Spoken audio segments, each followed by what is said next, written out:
Pai do Senhor Jesus, por Deus, a palavra de Deus aqui em Gênesis 37 está falando que José sofreu. José sofreu e ele, ao contar o sonho, e quando ele conta esse sonho, trouxe mais tribulação para ele. Ali foi ele jogado na mão de alguém estranho, que leva ele para o Egito.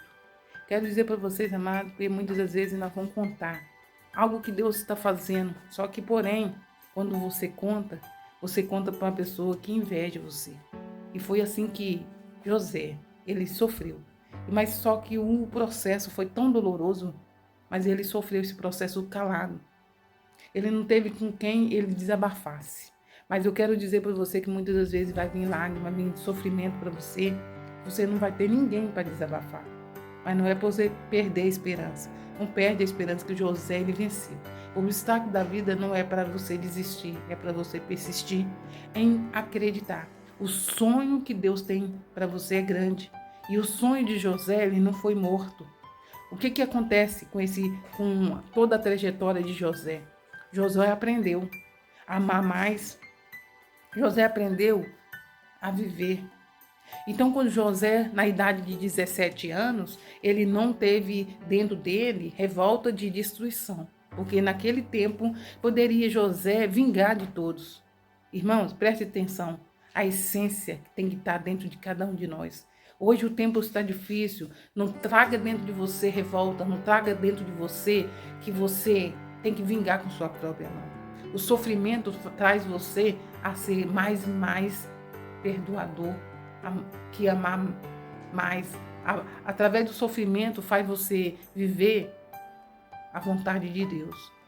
Quando o Senhor Jesus estava na terra e ele sofreu os ataques, ele não vingou de nenhum daqueles. Ao contrário, Jesus ensinou o discípulo a ter temperança.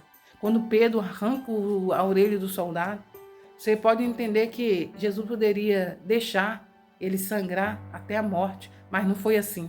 Jesus ensinou o discípulo dele a ter temperança. E é assim que Deus está ensinando a igreja hoje, ensinando a igreja a ter uma temperança. Hoje o mundo está do jeito que está, é por causa que as pessoas não estão orando muito. As pessoas não estão orando nada. Quando você prestar atenção no movimento estranho, você tem que correr para o joelho, você tem que estar subindo um monte, você tem que estar falando com Deus. Deus não vai deixar o povo dele perecer nessa terra, mas é necessário curvar diante do Senhor. E quando você colocar a boca no pó e clamar, você vai ver a resposta de Deus. Porque você está dobrando o joelho e pedindo ajuda a quem? Quem pode mais, quem pode e sempre pôde é o Deus Todo-Poderoso. Você está entendendo que quando José cai no buraco, ele não caiu para ficar. Ele caiu para saber que ali ele tinha que curvar. Ali foi uma humilhação, ali foi um processo de chegou no fundo do poço, não tem mais jeito. Aí Deus tirou ele. E ali ele teve que viver todo o processo para ele chegar num lugar alto.